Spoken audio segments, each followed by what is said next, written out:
Well, my dad's out of town for a couple weeks on a much deserved vacation. And so I'm filling in and I want to talk about some gift ideas. Now, it's the middle of October, so we have several months before it's actually Christmas time, but I've committed to myself this year to not wait until middle of December to try to come up with a meaningful gift. It's just too late at that point. And even if you have a great idea, if it's something you have to do by hand or locate, it's unlikely to happen. So the time is now. This kind of collection of ideas is just ideas. I don't think that there's going to be very many people that these exact items work for. There are more categories. And the first category is kids. Let me show you the gift that I think is probably the best gift that Allie and I ever gave our kids. It's these two shovels. This was Leo's, this is Cora's. And they got these for Christmas when they were 3. They're not twins, but Leo got his first. A couple years later, Cora got one. These are just like greatest hits in our house. It's kind of like a bicycle. They use them all the time. We go to the beach, it's the first thing in the van. Around the house, they're digging holes everywhere. It's just fun, and it's theirs. As you can see, it's their property. They love it.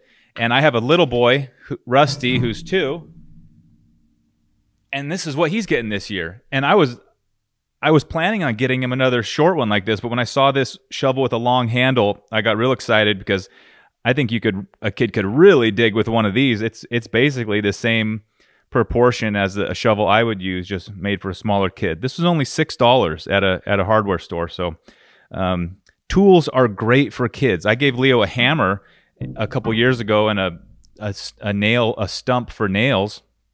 Great gift. It's his hammer. He loves it. I'm sure it'll get lost at some point, but tools are a good idea for kids.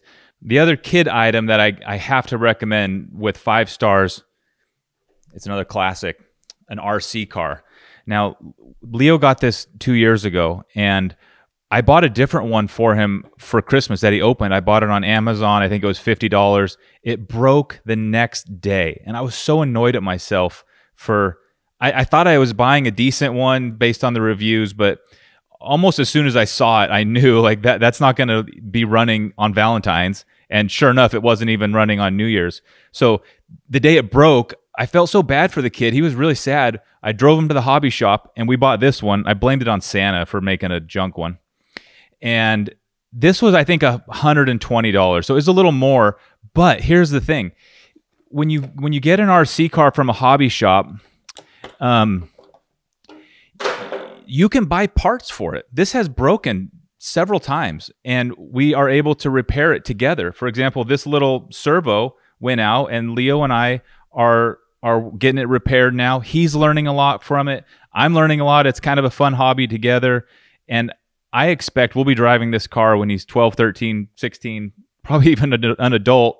Maybe not this exact car by then, but they're just fun. I don't think there's anybody who doesn't love driving an RC.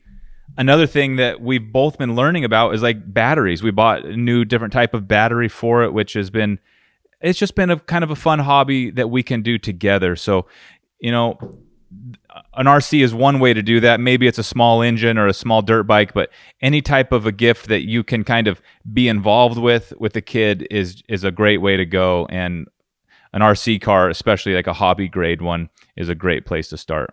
Okay, next category is girls. And I'm thinking this kind of ranges from girls as young as 6, 7, 8 years old, all the way up to grandma. The first item on this list is jewelry. Now, I don't know anything about jewelry. I wouldn't even know where to start if I walked in a jewelry store in terms of picking out a piece of jewelry that my wife or daughter would like. But you can buy jewelry on Etsy from jewelers who are hand making these pieces, and you can find something much more meaningful by doing that. Think of a birth date, a location, I don't know, a representation of an animal or a shape, or who knows what is meaningful to you. And you can find somebody making jewelry that would speak to that could be really meaningful. I've got 2 examples of that. This one is a necklace that I bought on Etsy for my wife. It's of the Big Dipper. Really cute, looks great, and affordable and meaningful. And this is a little wire ring that was made by a friend of mine. He has a business called Salt City Gems. He and his wife make these. They've got dozens of different types of stones, and they're really neat, and they're totally affordable. And anybody could be able to afford this if you're willing to spend, I think, $30, maybe less. So you can't go wrong with that. And the last example of this is a member of the extended family who has a jewelry business, who has been making sort of topographic jewelry items of mountains and locations, which is super meaningful. If you had a neat experience on a hike or a mountain or a place where you were born, there's a nice way to kind of tip your hat to that, to give to somebody, and it's meaningful. And that's kind of the point of giving a gift, is giving something that's meaningful, especially jewelry. It's not going to save anybody's life, but it could really, put a smile on their face every time they wear it. Okay, 2 more items for girls, and the first I'm going to call status items, but I don't mean status just in terms of brand or the status of a label, although it could be that. But think of something that might be a little higher quality than what the person would ordinarily buy themselves. If they wear shoes, maybe give them a gift that's a nicer, more high-end kind of a shoe. It could be the same with a backpack or even a cooking implement. If it was I can't think of a name brand knife. I don't know if Cutco hits that, but something that is a little nicer or higher quality than they would treat themselves to. Okay, the last item, and I'm really out of my lane here to say that this is primarily for women, but at least in my life, is that my wife likes traveling and she likes people more than I do in terms of visiting and getting together and seeing old friends. And so if you can take the time or the effort to arrange a trip or a visit or a weekend where an old friend or a family member can visit, or your wife or your girlfriend can visit a loved one, that is a great gift. And that for me is always a big success. And it's another way to show that you understand something meaningful that's important to the person. So think if there's a way to arrange some sort of travel or visit and give that as a surprise on Christmas Day. Let's talk about guys now. You can't go wrong by giving a guy a gift that is a useful item. Now, a year ago, we did a similar video and mentioned this little miniature Brute trash can, and people went nuts for it. Rightly so, because it's so useful. I love this trash can. I have it in my office, but I'm always schlepping it around the house. All the time. I can't even think of how many ways it's just useful. Even like with the kids, sometimes we'll just fill it up with water and I'll use it as a way to entertain the kids. So useful items. I've got another useful item inside, this blue bucket. Now, there's nothing fancy or meaningful about a bucket, but it's useful and it's not expensive. I use this one for a small assortment of tools in my car, but I use these buckets for camera gear and kids play with them, and it's just useful and it's not expensive. So think about useful items. 2 more items, and the first is not specific, but it is replacing something that was lost or stolen from the individual. You already know they like it. You already know that it meant enough for them to buy it for themselves at one point, and they told you about it that was gone, or you're aware of it. So if you replace that item, that's a very safe bet. And the second item I want to mention is very specific, and it is kind of a status item like we talked about for women, but not just a football, an actual how do you say that? Official NFL football. It's called the Duke. It's pigskin. This is the one they throw on the field. I got this in 2010 2010, I think. I love having it. When I'm watching a football game, a lot of times I will seriously just go get this football. So it's kind of right here. This doesn't happen very often. I don't watch a lot of football anymore, but I love owning it. And when I play catch, this is the one I play with. I kind of take care of it a little bit. I don't throw it in the gravel or in an asphalt parking lot, but it's a little bit like a status item. And if somebody likes football, it could be basketball for that matter. I'm sure there's a officially sanctioned NBA ball. It's probably not cheap. I think this thing is $100. This is handmade by people, I think in Ohio.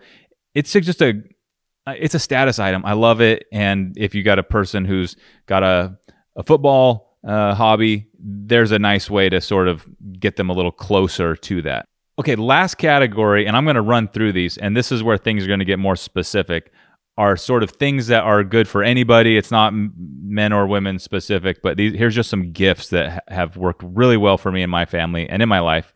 And the first of those was given to me from my mom, and it speaks to a sort of category of gift giving where you give someone a gift that introduces them to a hobby that is brand new to them, that they can experience or experiment with if they want to. Now they're set up for it. My mom gave me this Dutch oven on Father's Day like 7 or 8 years ago, and I didn't like dive into Dutch ovening and become some kind of master pioneer chef, but it has been fun, and I am happy to own it, and we use it occasionally. It was a great gift. I didn't know anything about Dutch ovens then. A couple other examples of this: a knitting kit. Allie got this as a gift, and she's totally into knitting now. This is like just a drop in the bucket of all the knitting gear she has, all because someone gave her a little starter kit. These are a couple disc golf discs. They're not expensive. You can have a lot of fun with it. It's a kind of a low risk way to introduce somebody to a new hobby. And this is a miniature and totally affordable ham radio that was given to me as a gift by my brother. And after I got this, I got certified as a ham operator. And it's not a hobby that I've really gotten into, but it was a great gift, and I love having it, and it's kind of a fun thing to break out when we're going out in the woods or on dirt bikes or something. So think about a gift that could introduce someone to a brand new hobby. It's not to guarantee they get super far into it and it takes over their life.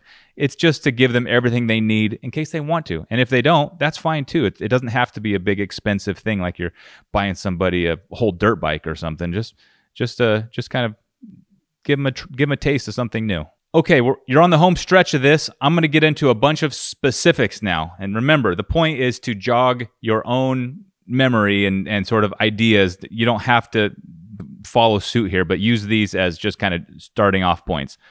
Okay. First thing, anything custom. This is a cup that was made. I think we mentioned this guy before, BCP Customs, Travis. He makes powder-coated cups. This is our business in Arizona. And if you have someone with a business, maybe you can make them shirts or sweatshirts or mugs or cups that are meaningful to them. So anything custom. This is a gift that was given to my kids from my parents last year, violins. And I think musical instruments really can be great gifts. Now, as a part of this, my mom is teaching the kids violin, and so it's a very serious gift, and not everybody's cut out for that. But musical instruments are great gifts, and they can be small, simple recorders or some type of traditional, more cultural instrument, or it could be a ukulele, or who knows what. But musical instruments are great gifts. Or, of course, if the person is already into music or guitars, you could get them something quite nice that you know they would love. Okay, next item, and this could be a personal bias because I like getting shoes as a gift. They always fit. No matter what's happening to the rest of you, the shoes will still fit. There's a million specific uses, everything from winter and wet and warm and work-oriented or vacation-oriented or leisure. There's just a million many categories of shoes. I feel like you can't go wrong. And so think about maybe there's some type of like shoe that would be a nice gift. There's super boutique handmade shoes. There's collectible shoes that are valuable. There's shoes that are, if you're into sports, that are almost like tribute shoes, the Jordans that were popular or famous at this moment. There's just a million reasons why shoes can make a great gift. I don't have a good example here of restoring something as a gift, but there are a lot of good examples. If you have an item that belonged to your recipient that you can get your hands on and fix up to its brand new case and give it back to the individual, that is such a great gift. And that can be fancy. I've heard of people doing that with cars and motorcycles, but it can also be something simple like a tool or refinishing anything that has gotten kind of worn out. You know, it can't even just be like detailing a vehicle. So restoring and fixing up and tidying up and cleaning up items is always great. Last family of items here, and this might just be something that I'm kind of interested in right now because I have little kids who are interested in these things, but it's new to me. You can buy fossils online, and I'm talking real, 20 million year old dinosaur bones for not that much money. I bought Leo a megalodon tooth for his birthday a few years ago, and it's just the neatest thing. He's going to own it forever. It's a 30 million year old tooth from a gigantic shark.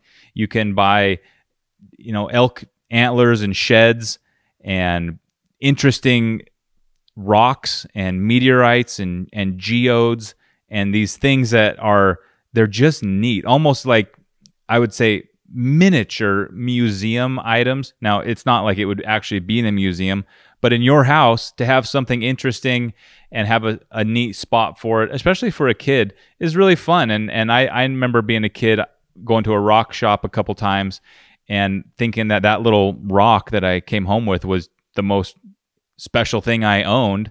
And so it doesn't cost that much money to buy or locate interesting things like that, and especially with the internet. And maybe related to this, the last thing I'll say, now I buy almost everything on Amazon. I love it, but don't give up on something like eBay or even abandoning Amazon, because Amazon doesn't do well at these more unique and more one-of-a-kind items, but eBay is totally alive. If you have a toy from your childhood that you think would make a great gift for your brother that you guys played with, you can find it on eBay, probably a working version of it. So don't get stuck in this mindset that if it's not on Amazon or available at a big retailer that it doesn't work. And eBay has a very interesting collection of one-of-a-kind things. That's just me. I kind of have forgotten about that over the last several years as Amazon has taken over. But eBay, and I've mentioned Etsy a few times, but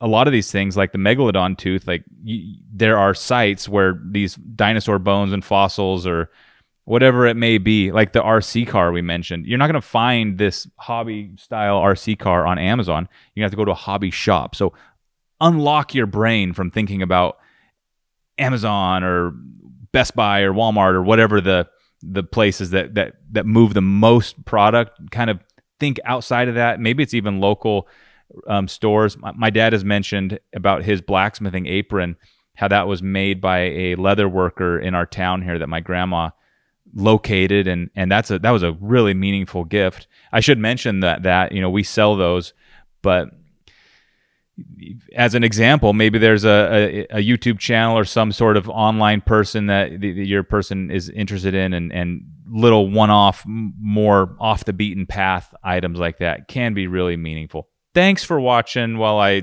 put this information together. These are the thoughts that I've been having as I try to get a head start on Christmas this year. I have made a bad habit of often waiting till the last minute, and that's just not fun. And it is fun to give somebody a meaningful gift. So by simply starting a little earlier and consolidating these thoughts a couple months beforehand, you can really turn a stressful and kind of not satisfying Christmas season into something really exciting where you're given a gift that is much appreciated, that you're excited to give. So thanks for watching. Keep up the good work.